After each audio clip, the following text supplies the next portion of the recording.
Hello everyone, how are you? कैसे हो आप लोग? बढ़िया है? स्टडी ठीक ठाक चल रही है ना? बढ़िया से पढ़िए। और जो भी विद्यालय की तरफ से वीडियो प्रोवाइड की जा रही है, आप जो बढ़िया से वॉच करो।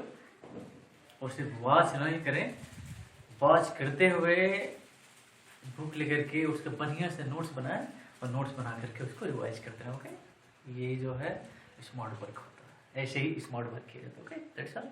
आइए आगे चलते हैं। देखिए, वीडियो जो है स्पेशली क्लास 9 के लिए है। क्लास 9 में हम लोग जो है पढ़ रहे थे बायोलॉजी में। ओके, साइंस में जो बायोलॉजी का पोर्शन है उसमें हम लोग लेसन 2 पढ़ रहे थे, जीवन की मौलिक इकाई। ओके, पढ़ रहे थे ना? उसमें जो इसका पिछला वीडियो है उसमें हम लोग माइटोकॉन्ड्रिया के बारे में जाना था, पढ़ा था। ओके, तो आज हम लोग इस वीडियो में देखेंगे माइटोकॉन्ड्रिया के फंक्शंस के बारे में, उसके वर्क के बारे में, उसके कार्य के बारे में। ओके, तो माइटोकॉन्ड्रिया में देखा आपने कि एक कोशिका का जो है बहुत बड़ा भाग होता है, पावर हाउस जिसको हम कहते हैं माइटोकॉन्ड्रिया को। तो इसका फंक्शंस क्या होता है, इस माइटोकॉन्ड्रिया का कार्य क्या होता है, किस तरह से अपना जो इसके अंदर जो प्रोड्यूस जो एनर्जी होता है वो देता है सेल्स को। ओके, आइए देखते हैं। यह कोशिका के अंदर होने वाले ऑक्सीशोषण का स्थल होता है। कोशिका के अंदर जो भी ऑक्सीशोषण की क्रिया जो होती है उसका ये स्थल होता है, इसी में संपन्न होता है। ऑक्सीशोषण की क्रिया जो है इसी में संपन्न होता है, जहां मुख्यतः कार्बोहाइड्रेट तथा वसा के ऑक्सीकरण द्वारा ऊर्जा उत्पन्न होता है। ठीक है ना? इसमें जो है ये किसका स्थल है? तो ऑक्सीशोषण का स्थल है। कौन? माइटोकॉन्ड्रिया। माइटोकॉन्ड्रिया ऑक्सीशोषण का स्थल है, जहां मुख्यतः कार्बोहाइड्रेट तथा वसा के ऑक्सीकरण द्वारा जो है एनर्जी प्रोड्यूस किया जाता है, प्रोड्यूस होता है। भाई, अगर एनर्जी प्रोड्यूस नहीं होगा तो शरीर कैसे चलेगी? कोशिकाओं को ऊर्जा कैसे मिलेगा? और जब ऊर्जा नहीं मिलेगा तो कोशिकाएं काम नहीं करेंगे, कोशिकाएं काम नहीं करेंगे तो शरीर काम नहीं करेगा, है ना? तो ये एक प्रोसेस है, एक प्रक्रिया है। प्रक्रिया के द्वारा जो है ये बॉडी का पूरा सिस्टम चलता है, चाहे पेड़ पौधों का हो या जीव जंतु का, है ना? पेड़ पौधों में होते हैं ना कोशिकाएं, जीव जंतुओं में होती हैं कोशिकाएं। ओके, तो जब ऑक्सीजन हम क्यों लेते हैं? इसीलिए ऑक्सीजन आदमी का ये इल्यूजन, एक भ्रम होता है कि हम जो है सांस रोक दे तो मर जाए, यानी ऑक्सीजन श्वसन क्रिया बंद हो जाए। श्वसन क्रिया का बंद होने का तात्पर्य ये होता है कि जो फूड वैक्यूल्स होते हैं उनका विखंडन ही नहीं होगा। ऑक्सीजन अंदर न जाए तो आप मैं दिखाया हुआ यहाँ जो है समीकरण के द्वारा, इक्वेशन के द्वारा, कि किस प्रकार से जो कार्बोहाइड्रेट में ग्लूकोज है, जब ये ग्लूकोज ऑक्सीजन के साथ मिलता है, कार्बोहाइड्रेट के रूप में क्या संचित होता है? ग्लूकोज। ग्लूकोज नहीं होता, क्या होता है? ग्लूकोज। बहुत लोग ग्लूकोज बोलते हैं, वो गलत प्रोनाउंसिएशन है। ग्लूकोज कैसे जो है ऑक्सीजन से ऑक्सीकरण करके, मैं बताया एक्सक्रेटरी सिस्टम के द्वारा जो है कुछ जो अनर्गल जो अनयूजेड जो मटेरियल होते हैं वो रिप्रोड्यूस होते हैं हमारे बॉडी में, जिसको उत्सर्जी पदार्थ बोलते हैं, है ना? तो मैं बता चुका हूं पहले कि क्या क्या बनते हैं। जैसे मान लीजिए अमोनिया हो गया, अमोनिया, CO2, जल। जब इनकी मात्रा अधिक हो जाए हमारे बॉडी के अंदर तो ये 20 का रूप ले लेती है। किसका रूप ले लेती है? 20 का। तो इसलिए एक्सक्रीटरी सिस्टम के द्वारा हम इनको बाहर करते हैं। यूरिया जो है मूत्राशय के द्वारा बाहर हो जाता है। कार्बोहाइड्रेट जो कार्बन डाइऑक्साइड है, जब हमारे अंदर, मैं पिछले वीडियो में जिक्र किया हूँ, जब CO2 कार्बन डाइऑक्साइड जब बाहर जब आता है, जब अधिक हो जाता है शरीर में, तो जमाई लेते हैं ताकि ये पूरा तेजी के साथ जो है CO2 क्या हो जाए? बाहर आ जाए, है ना? पिछले वीडियो में बताया। ओके, तो इसी प्रोसेस में जो है जब ये ग्लूकोज के साथ में ऑक्सीजन मिलता है, यानी कार्बोहाइड्रेट के साथ ऑक्सीकरण होता है ऑक्सीजन का, तो ये जो है उत्सर्जी पदार्थ बन रहा है CO2 और जल। जल की आवश्यकता तो है बॉडी में, लेकिन एक अधिक मात्रा। मान लीजिए अगर टॉयलेट है, टॉयलेट अगर हमारे अंदर एकत्रित होता ही रहे, यूरिन के रास्ते ना निकले तो क्या हो जाएगा? ब्लास्ट हो जाएगा। नहीं, ये सब यूरिन सिस्टम ही ब्लास्ट हो जाएगा, है ना? तो इसलिए ये इस तरह का उत्सर्जित पदार्थ बन जाते हैं और मुख्यतः जो एनर्जी प्रोड्यूस होता है, एनर्जी बनता है। ये एनर्जी जब बनता है तो कोशिकाओं के अंदर संचालन शुरू हो जाता है, यानी कोशिकाएं जो है शुरू अपना कार्य करना शुरू कर देती हैं। एनर्जी चाहिए कि नहीं चाहिए? हर व्यक्ति को, हर वस्तु को, जो भी जीव जंतु हैं, पेड़ पौधे हैं, सबको जो एनर्जी चाहिए आगे चलने के लिए, एक शरीर को कार्य करने के लिए एक पावर चाहिए। वो पावर क्या है? एनर्जी। बहुत समझा आगे? क्लियर? Next clear? अब क्यों हम जो है माइटोकॉन्ड्रिया को पावर हाउस कहते हैं?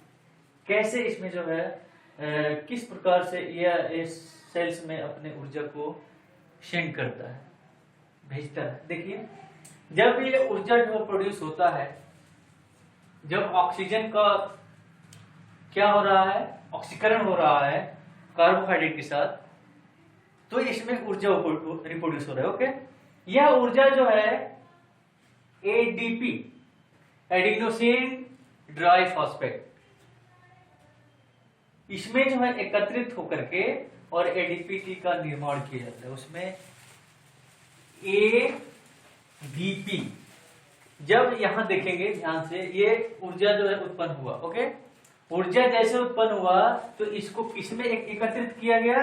एडीपी, एडिनोसिन डाइफॉस्फेट, इसमें एकत्रित किया गया और इसमें एकत्रित करके इसको इसमें कन्वर्ट कर दिया गया, इसमें एडिनोसिन डाइफॉस्फेट में। ऑक्सीकरण जो है किसके साथ? तो ग्लूकोज, कार्बोहाइड्रेट, यानी जो है कार्बोहाइड्रेट तरफ वसा का क्या हो रहा है? ऑक्सीकरण हो रहा है। इसके द्वारा जो है एनर्जी प्रोड्यूस हुई। इस एनर्जी को जो है एडीपी में संचित कर लिया गया, एकत्रित कर लिया। ADP means adenosine diphosphate. Okay, इसमें संचित करके फिर इसको जो हम किसमें बदल दिया जाता है? Adenosine triphosphate. ये एडिनोसिन ड्राई है, डी है तो ड्राई, टी है तो ट्राई।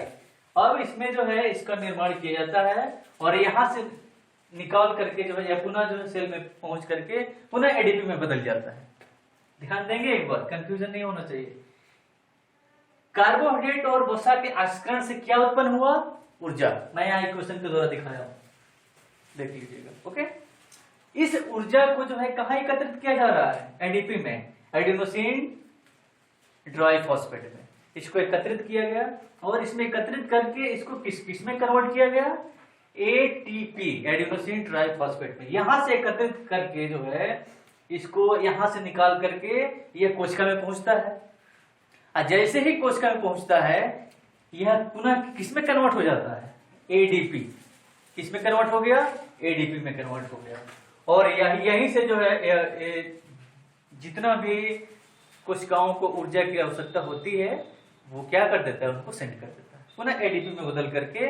कोशिकाओं की जो भी आवश्यकता होती है, जितना भी ऊर्जा की आवश्यकता होती है, वहां से ये सबको ऊर्जा जो है दे देता है। और यहीं से जो है कोशिकाएं ऊर्जा लेकर के अपना कार्य संपन्न कर देती है, यानी शुरू कर देती है। ओके, इसीलिए एडीपी को जो है क्या कहा जाता है? क्वांटिटी ऑफ एनर्जी, क्योंकि यही जो है कन्वर्ट हो रहा है। एडीपी से एडीपी में एकत्रित किया गया और किसमें बदल दिया गया? एडीपी में। इसलिए इसको क्या कहा जाता है? क्वांट, सिक्का, बहुमूल्य होता है ना, इसलिए इसको क्वांट्स ऑफ एनर्जी कहा जाता है। ऊर्जा का सिक्का। क्या कहा जा रहा है? ऊर्जा का सिक्का। That's clear? उसके बाद हम लोग देखते हैं नेक्स्ट। ये क्लियर हो गया, ये इसका माइटोकॉन्ड्रिया का फंक्शन जो है किस प्रकार से हो रहा है। ओके, अब हम लोग देखेंगे लवक या प्लास्टिड। लवक क्या है या प्लास्टिड क्या है? ओके, आइए, प्लास्टिड जो है, प्लास्टिड के बारे में, प्लास्टिड का दूसरा नाम है लवक। ओके, आपके सिलेबस में है, प्लास्टिड का दूसरा नाम है लवक। लवक को सबसे पहले हैकेल ने देखा 1865 में। 1865 में, 1865 में सबसे पहले किसने देखा? हैकेल नामक साइंटिस्ट ने। ओके, उसके बाद जो ये प्लास्टिड है, देखता कोई और है, नाम कोई और रखता है, इसकी उपयोगिता कोई और होता है ना। कई तरह के साइंटिस्ट जो है, किसी वस्तु को किसी ने खोजा, वो आया तो दूसरे ने आया तो उसका नाम रख दिया फला है, ओके। उसके बाद जो है जैसे माइटोकॉन्ड्रिया में ही हुआ है, तो वैसे ही जो है जो लवक है या प्लास्टिड है, प्लास्टिड को सबसे पहले किसने देखा? हैकेल ने देखा 1865। ओके। आफ्टर दैट उसके बाद जो प्लास्टिड नामक जो वर्ड है, जो शब्द है, हैकेल ने जो है देखा। जो प्लास्टिड शब्द है इसका प्रयोग किसने किया? शिम्पर ने 1885 में, 1865 में खोजा गया, और प्लास्टिड शब्द का प्रयोग जो है 1885 में किया गया। Okay, that's all. तो ये क्या है? लवक है या प्लास्टिड। लवक जो है 3 प्रकार के होते हैं, क्लोरोप्लास्ट, ल्यूकोप्लास्ट और क्रोमोप्लास्ट। ध्यान देंगे आप, बहुत लोग पूछते हैं कि how many kinds of plastid, plastid कितने प्रकार के होते हैं? आपके सिलेबस में समझ नहीं आएगा।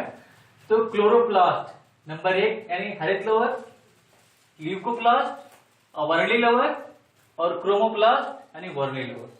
There are 3 kinds of plastid. Okay, chloroplast, leucoplast and chromoplast, that's all. अब यहां देखते हैं रिक्ताएं या राजधानियां। ओके, पादप कोशिकाओं के कोशिका द्रव में अनेक प्रकार के खाली स्थान होता है। पादप सेल, ध्यान देंगे, एनिमल सेल नहीं।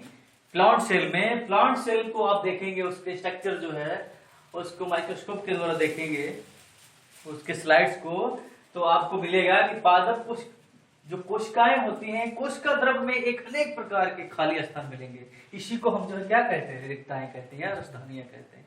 इसमें बहुत सारे जो है खनिज लवण, कार्बोहाइड्रेट या अपशिष्ट पदार्थ जो है भरे रहते हैं। ओके, आइए देख लेते हैं। खनिज लवण अगर जो भरा हुआ है, रिक्ताएं, बात समझ में, रिक्ताएं क्या होती हैं?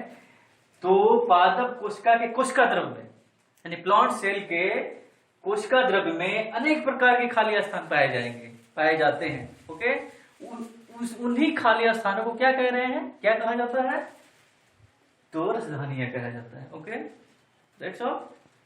इनमें जो है कई प्रकार के तत्व जो है, कई प्रकार के पदार्थ भरे हुए होते हैं, जैसे में खनिज लवण, ओके, कार्बोहाइड्रेट एंड अपशिष्ट पदार्थ। ओके, अब देख लेते हैं खनिज लवण अगर भरे हैं तो खनिज लवण में कौन कौन से खनिज लवण हैं?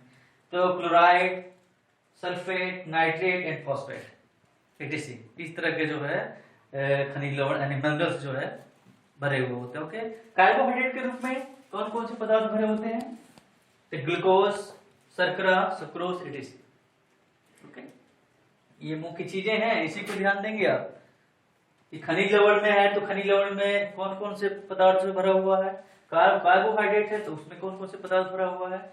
जो अपशिष्ट पदार्थ है, ये ध्यान देंगे, अपशिष्ट पदार्थ के रूप में टेनिन एंड एल्केलाइड्स, ये 2 पदार्थ अपशिष्ट पदार्थ होते हैं जो कोशिकाओं में, पादप कोशिकाओं में पाए जाते हैं। और मानव शरीर में कौन कौन से बनते हैं? तो ये हमने बताया, ammonia, carbon dioxide and H2O, ये जो है उत्सर्जित पदार्थ होते हैं। और प्लांट सेल में कौन कौन से उत्सर्जित पदार्थ हो रहे हैं? तो टेनिन एंड एल्केलाइड्स। ओके, तो इस वीडियो में बस इतना ही। अब ये नियर अबाउट लगभग जो है ये चैप्टर जीवन की मौलिक इकाई लगभग समाप्त हो गई है, और हम आगे फिर उसी सीक्वेंस के रूप में जो है आगे चैप्टर को पढ़ाया जाएगा, और नेक्स्ट लेसन को। तो बस इतना है। Okay, that's all, have a good day, thank you.